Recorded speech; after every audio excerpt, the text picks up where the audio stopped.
Jamais je n'ouvrirai un restaurant de ma vie. Je vais vous donner 3 bonnes raisons qui aujourd'hui me font penser qu'ouvrir un restaurant c'est une énorme douille. Comment j'en suis arrivé à cette conclusion extrême, c'est ce que je vais vous expliquer dans cette vidéo. Mais avant de parler de tout ça, j'aimerais vous montrer que j'ai ouvert la voie. On pourrait même dire que j'ai créé un mouvement. Depuis quelques mois, je défends une position qu'on n'entendait nulle part sur la crise de la restauration. Je pense qu'il y a trop de restaurants en France. Quand je dis restaurant, je pense évidemment à la restauration traditionnelle, mais on retrouve également les fast-food, les boulangeries. Je vais même vous citer les aires de repos d'autoroute, les cinémas. Tout ça pour moi, ça fait partie de la case restauration en France. Mais attention, contrairement à une position qu'on entend souvent, notamment de la part de l'UMI, je prône une position profondément libérale. Là où l'UMI voudrait toujours plus de régulation, je pense que trop de régulation rend les acteurs économiques feignants et qu'à force de ne plus se remettre en question, le marché de la restauration est constitué pour la plupart d'acteurs inadaptés aux nouvelles évolutions du marché. Et si je dis que j'ai créé un mouvement, c'est parce que je pense que j'ai libéré la parole. Plus sérieusement, je lis maintenant de plus en plus d'articles où je me retrouve dans ce positionnement libéral. Notamment cet article du Causeur, non, il n'y a pas trop de restaurants en France, il y a simplement trop de mauvais restaurants. Et dans ce type d'article, vous allez retrouver ce type d'argument. Ce que certains dépeignent comme une dérégulation anarchique est en réalité une liberté précieuse qui s'autorégule d'elle-même. Les chiffres parlent, un tiers des restaurants ferment dans les 2 premières années. Est-ce un échec? Au contraire, c'est la preuve d'un marché sain où la survie dépend de la compétence, de la gestion et de l'offre pertinente. Le consommateur se tirant exigeant est devenu un arbitre sans pitié. Il traque le faux, le tiède, l'industriel déguisé en artisanal, et il a raison. Donc voilà, tout est dit, je suis tout à fait d'accord avec tout ce qui est dit là-dedans. Le marché doit avoir le dernier mot, et c'est ça qui montre une situation saine. C'est le consommateur qui décide, pas l'État. Notamment, je crois qu'après ils le disent. La tentation de vouloir légiférer davantage serait une erreur. Comme toujours, c'est le marché qui doit trancher. La clientèle choisira les établissements capables de répondre à ses attentes, qu'il s'agisse d'un boulanger audacieux, d'un chef excentrique ou d'un bistrotier traditionnel. Le rôle des pouvoirs publics n'est pas d'ajouter une couche de réglementation, mais de garantir des conditions de concurrence équitables. Ça fait écho à ma dernière vidéo où je vous rappelle que Stéphane Manigold voudrait que les vrais restaurants aient la TVA à 10%, tandis que les faux restaurants, les mauvais restaurants, eux, retrouvent une TVA à 20%. Ça ne se limite pas juste à cet article du Causeur, mais pareil, dans Ouest France, dans Ouest France, pareil, nous avons ce genre de phrases qui traînent maintenant. Laissons la concurrence jouer son rôle. Face à cela, certains représentants des professionnels proposent de limiter la concurrence et réguler l'installation des nouveaux arrivants. Voilà bien des solutions simplistes, un problème, une nouvelle réglementation, et pourquoi pas une taxe ou une nationalisation. Laissons la concurrence et la libre installation jouer son rôle de régulateur naturel, pour ne pas dire darwinien. Les mauvais s'adaptent ou disparaissent, les bons gagnent de l'argent et se développent. Ça fait du bien de lire tout ça. Je crois que cet article repose sur les témoignages, voilà, sur le courrier de lectrices et de lecteurs. Mais si Ouest France publie ce genre d'article, c'est qu'aujourd'hui, la parole est libérée. L'UMI n'a plus le monopole de la chouine. Et j'espère que ça va continuer dans ce sens. Il faut que nous ayons le courage de dire les termes. Et maintenant, je vais vous présenter les 3 raisons qui font que jamais je n'ouvrirai un restaurant.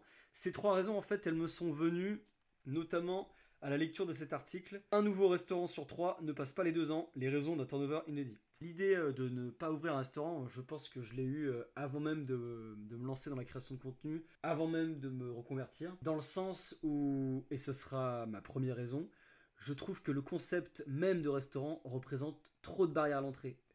Quand je parle du concept de restaurant, je pense à un des premiers facteurs qui fait qu'un restaurant est un restaurant, je pense à sa localisation. Ça ne m'intéresse pas du tout d'avoir un business dont la localisation a autant d'impact sur ton revenu. Je vous donne des exemples tout bêtes, mais auxquels on ne pense pas. Voilà, vous avez votre restaurant, et il se trouve que la rue principale, la rue vers laquelle tous les gens passent devant votre restaurant, et bien votre rue est fermée. Parce qu'il y a des travaux. Des travaux qui durent 6 mois, 1 an. Voilà, comment vous faites? Sans aller jusqu'à ce cas extrême, on avait vu ça dans la vidéo où les restaurateurs qui montraient leur menu anti-crise.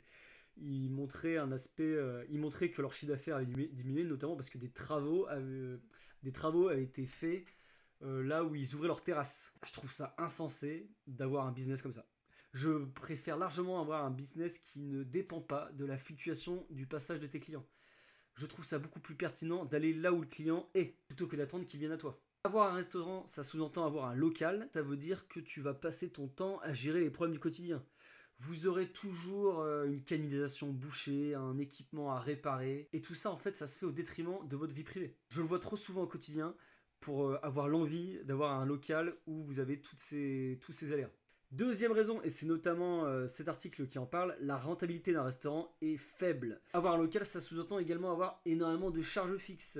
Vous avez toute l'énergie que ça représente, l'équipement l'équipement cuisine dans lequel vous devez investir, l'entretien que ça nécessite.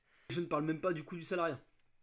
Alors que vous êtes dans un marché qui pousse les prix vers le bas, hein, les clients veulent toujours manger moins cher, ils veulent manger, en fait ils veulent aller au resto, mais tout en payant moins cher, et quitte à manger des trucs bas de gamme. Ils s'en foutent, ils veulent aller au resto, mais en payant le moins cher possible. Et c'est ce que met notamment en avant cet article, qui parle de l'analyse du cabinet de conseil Gira, dont le président est Bernard Boutboul. On a déjà parlé de Bernard Boutboul dans mes vidéos, parce qu'il a une vision claire, lucide de la situation, puisque son cabinet de conseil passe son temps à analyser le marché. Et notamment dans cet article, on parle de formation, parce qu'en fait, s'il y a beaucoup de défaillances, c'est que les restaurateurs ne sont pas fermés à la gestion. Mon avis sur la question, c'est que pourquoi pas, tant que ça n'empêche pas les gens d'ouvrir un restaurant. Je veux dire, si les gens veulent ouvrir un restaurant et qu'ils ne sont pas formés, c'est leur problème. Et donc, que nous dit Bernard Boutboul à cette question? Les syndicats de professionnels souhaitent l'instauration d'une formation diplômante pour entrer dans la restauration. Ce serait une solution.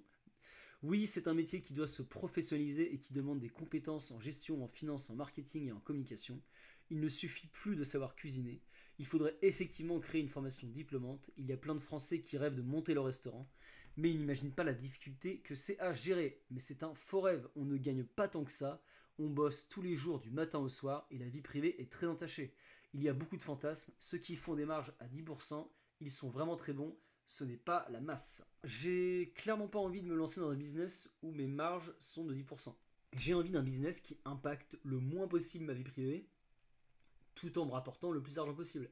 Et là, le restaurant, c'est juste l'exemple inverse. Vous passez votre temps dans votre restaurant pour gagner pour gagner des miettes. Je me rappelle de cette phrase que j'avais lue dans un des articles, c'est un métier de centimier. Sur une assiette à 15 euros, ce qui nous reste, c'est des centimes.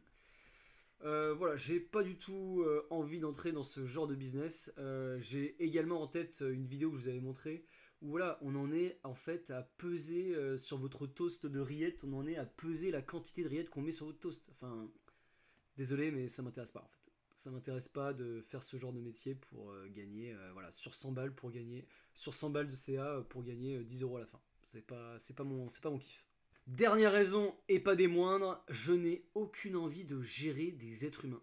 Si je suis en cuisine, il faut que quelqu'un soit en salle. Je ne peux pas faire ce boulot tout seul, donc ça veut dire nécessairement que je dois bosser avec au moins une personne. Déjà, la première problématique qu'on retrouve souvent, c'est que c'est difficile de trouver des gens formés, que ce soit en salle ou en cuisine. Puis même, travailler avec des êtres humains, je le vois plus comme une prise de tête quotidienne que comme une ressource.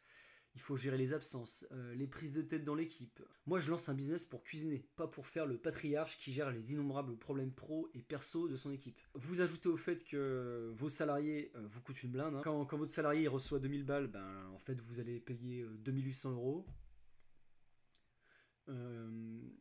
Voilà, pour moi, c'est hors de question. C'est pas possible. Je peux pas envisager. Encore une fois, c'est une barrière à l'entrée énorme. Je peux pas envisager ça. Et donc, après avoir dit tout ça, on pourrait se dire, mais dans ce cas-là, qu'est-ce que tu vas faire de ta vie? Eh bien, à l'heure d'Internet, il y a tellement de solutions qui répondent à toutes ces contraintes que je suis convaincu, et certains le font déjà, que l'on peut vivre de la cuisine en ligne, sans passer par toutes les contraintes que je viens de vous présenter. C'est en tout cas l'objectif de cette chaîne. Aujourd'hui, je diffuse du contenu d'opinion et ça me fait plaisir de le faire, car j'aime bien avoir un regard sur l'actualité économique politique de mon secteur. Mais l'avenir de ces chaînes passera aussi par créer du contenu qui vous aide à progresser et à développer de nouvelles compétences. On se revoit très vite pour de prochaines vidéos. Je vous dis à très vite.